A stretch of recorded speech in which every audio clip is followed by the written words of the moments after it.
Hello, Susan here with some goodness for you today.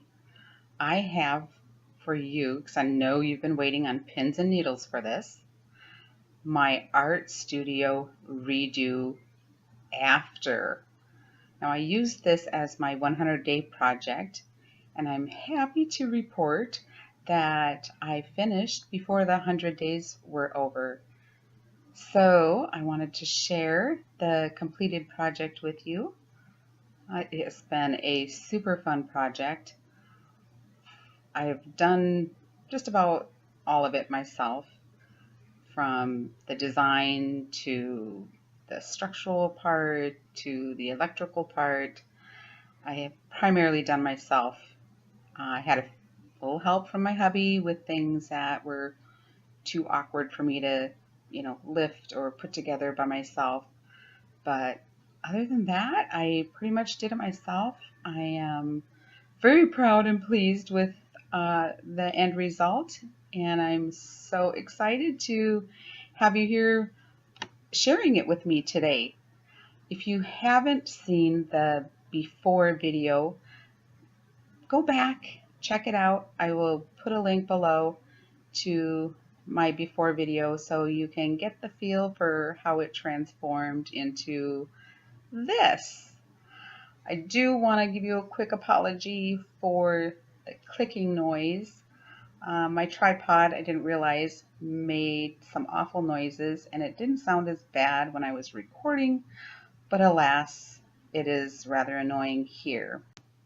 So turn on your selective hearing, edit out the clicks, and join me for a tour of my beautiful scrap room that whispers Susan throughout every corner.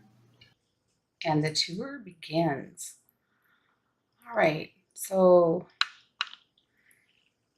this up here, the shelf, that was there before.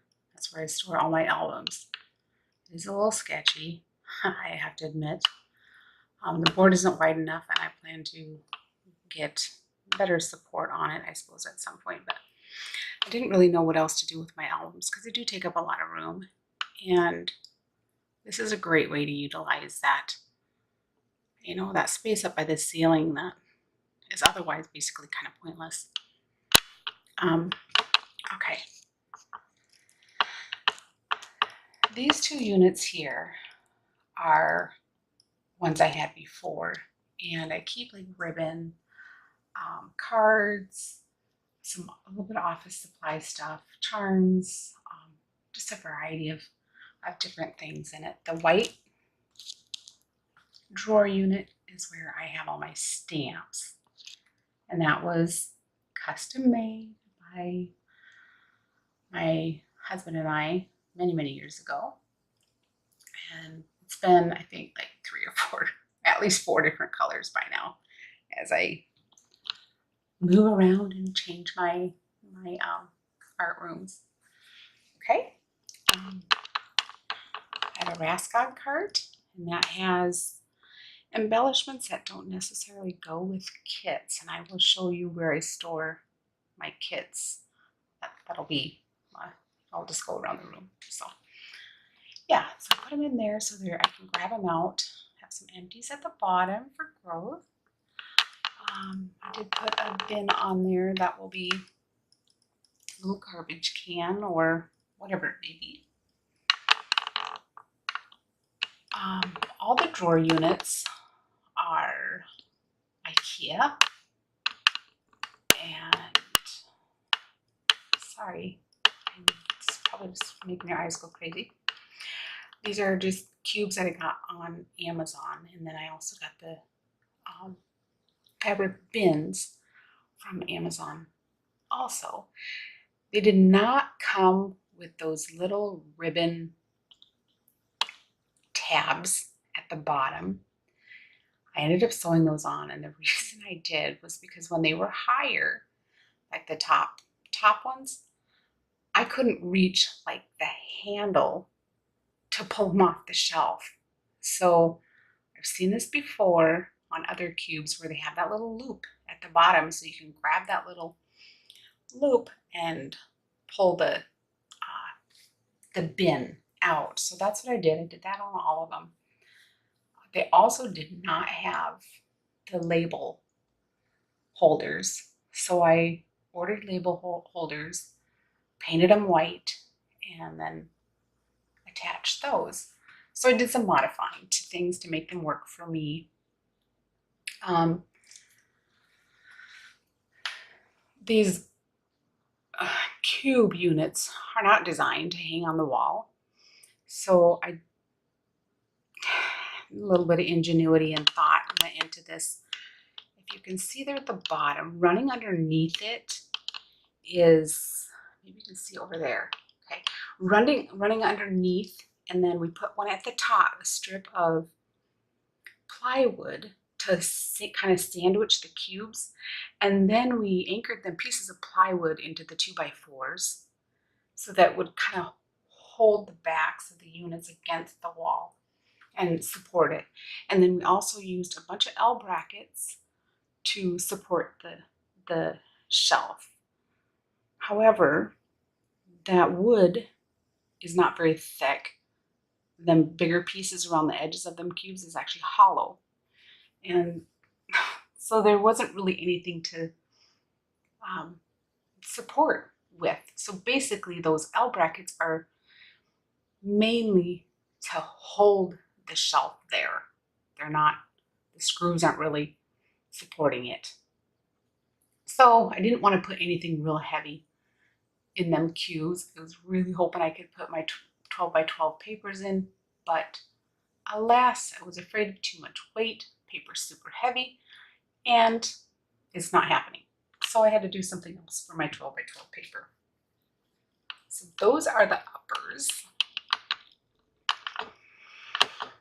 Okay, there I have old cassette holders. I had those before, and keep my fibers and my inks in there. So they are at my fingertips, right at my scrubbing station.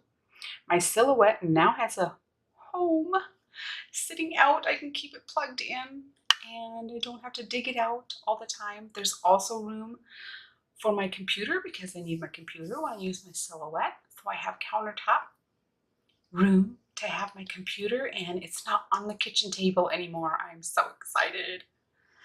Okay, there is my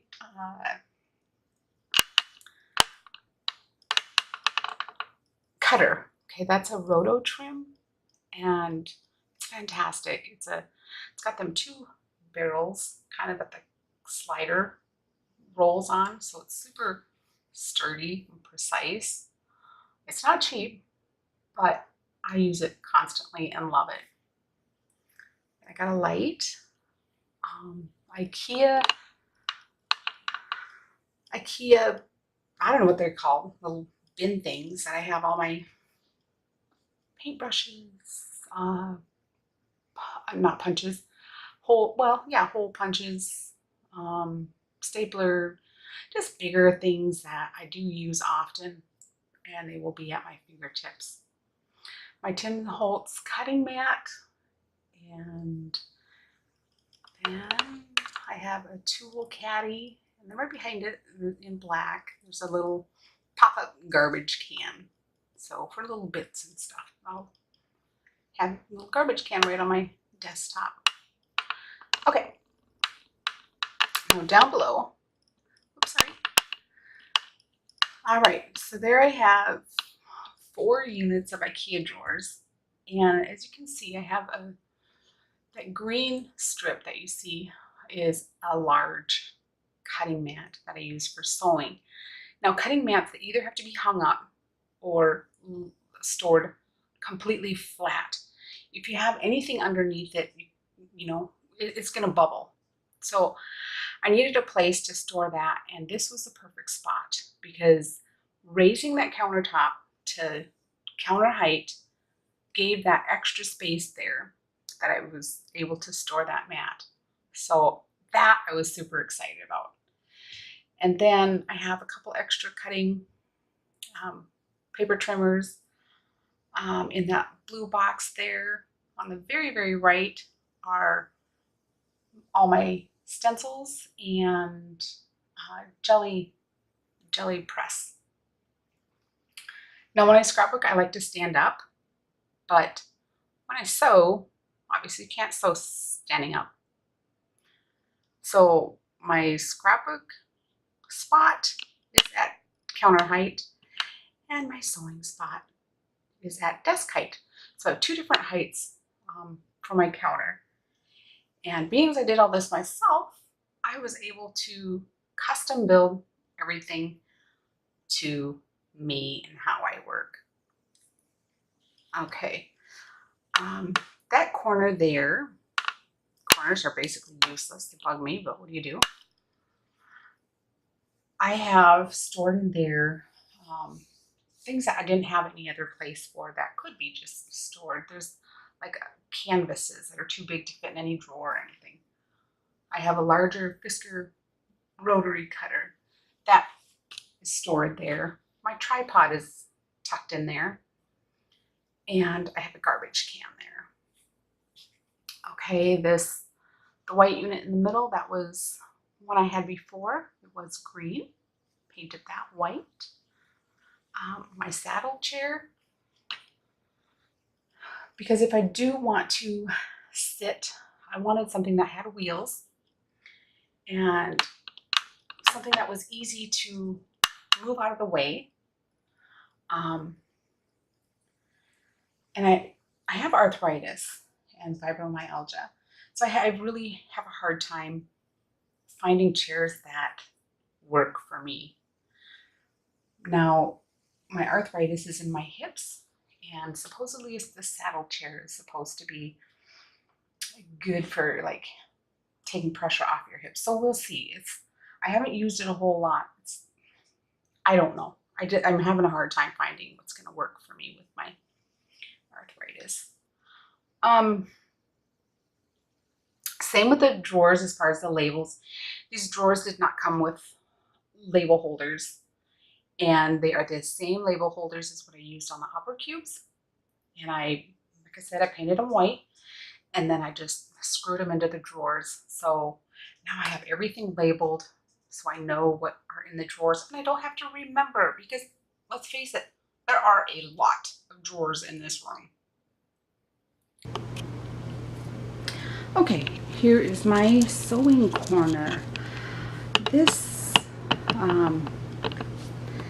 shelf here, this was one that I had before that I had made specifically to hold all those silver containers. And believe it or not, those silver containers I bought after Christmas one year, and they had like a s'mores graham cereal mixture, like a snack mixture in them.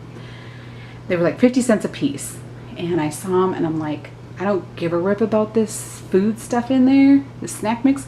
I want the tins with that clear opening in it. You can see what's in there. And so yes, I got all of those for 50 cents a piece, and regret that not. Okay, so just more bits and bobs.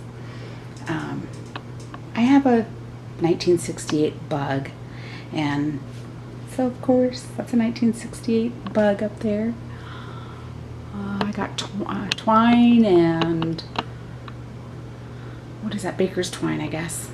All right, so that was in the same place. That's where it was. That used to be orange, that shelf. Now it's white. Okay, so here we go. Sewing. This is desk height, so this is lower than my scrapbooking workstation. Underneath, like maybe you can see this, I have two bins, two like Sterlite drawer units that have my fabric in it. Now, being that they are narrower than my countertop, they were able to slide underneath there, and I still had foot room. So I was so excited. So there's one there, and then underneath the other corner, you know, going around the corner, there's another drawer unit of fabric. And then in the very center there, kind of hanging in the corner of the actual countertop. I call that my little sewing diaper.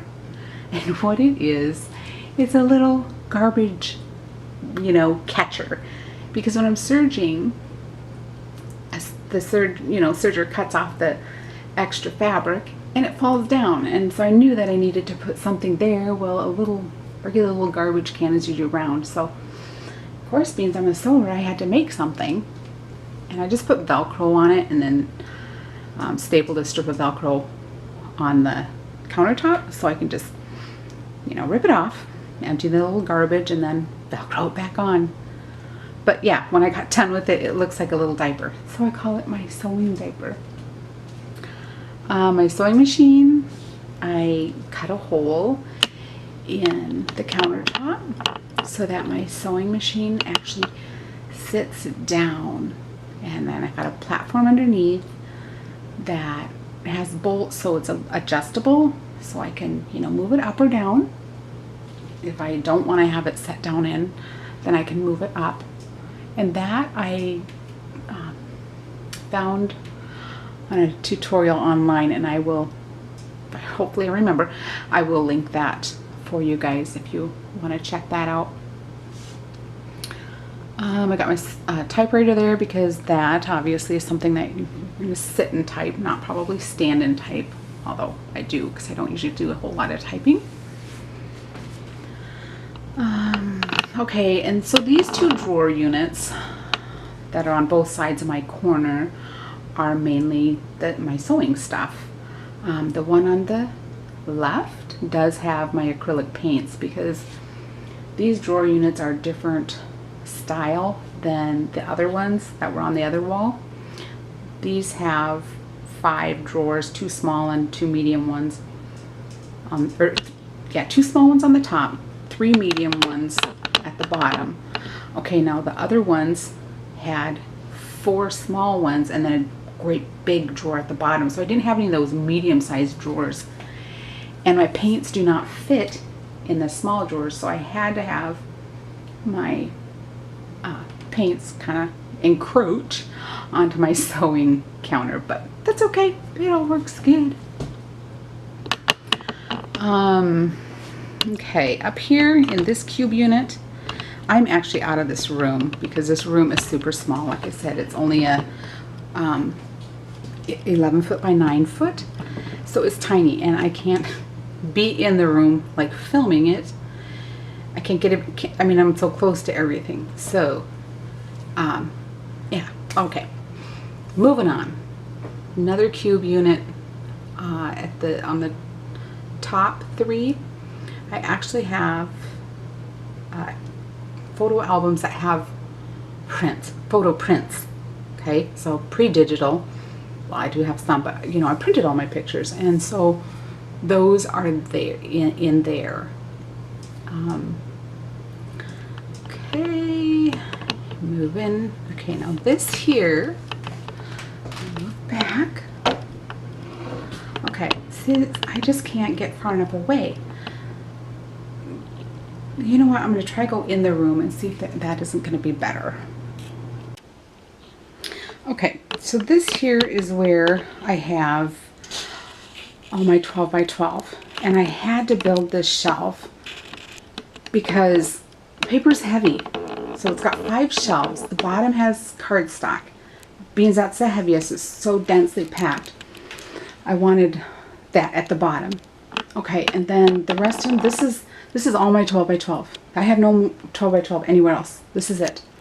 These are kits, and I keep kits in collections, I should say. I keep them, that's how I store them.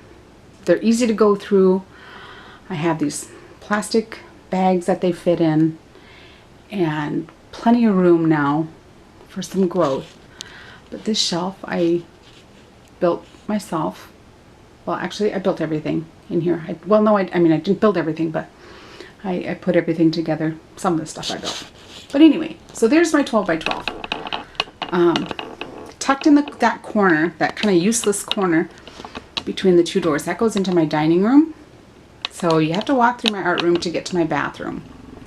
All right, so that is that. trying to think here. Oh, one more thing I will show you. Okay, this here, my brother who died in 2006, him and his wife made that for me for Christmas one year. And so that's very special to me because they know I love to create, and they created that with their own hands. It was just fantastic. And so that always has a place in my room. You can see here on the side of my stamp drawer unit, I put a couple hooks to hang my purses so they are tucked out of the way. And these are some of the things that I store in those drawers. And some of my bins, here's gift bags and wrap. I have my sticker maker in another bin, my felt, and I made that little donkey. Patterns in another one, all of my patterns. Old close to my heart embellishment holders that hold sequins, brads, eyelets, etc. And my cassette holders with all my lovely Tim Holtz distress ink. I cut a hole in my countertop for my cords for my router and my silhouette to go through, then down into the plug-in. And there you can see my vacation little jar where all my change goes. It's been there for like 2 years and it's not even half full, so I don't think I'm going on any big vacation anytime soon. These are current photos that are to be scrapbooked, and then like larger size photos. All my good stuff, my paintbrushes, palette knives. Okay, now these are some of my drawers and what I have in them. And so it's just kind of a little overview of what's all the goodness that's in these IKEA drawers. Buttons, yeah, my ATG. There's all my thickers. There's all my letter stickers. Paint's encroached into my sewing a little bit. And there's all my sewing stuff. And another hole in the countertop to accommodate cords. More holes. This one's a big one for my machine. I'm so excited to have my machine like flat with the countertop. That was one of the things that I was most nervous about doing, but was very pleased with the result. Last but certainly not least, my sewing diaper. This little gadget catches all the crap, and hanging there it literally does look like a little diaper. So I hope you have enjoyed. Thank you ever so much for joining me today, and I will post links for the tutorial below and my other video. Please subscribe for more goodness, and if you have any questions you can leave a comment below or contact me on Facebook or Instagram. Talk to you soon. Guys, have a wonderful day.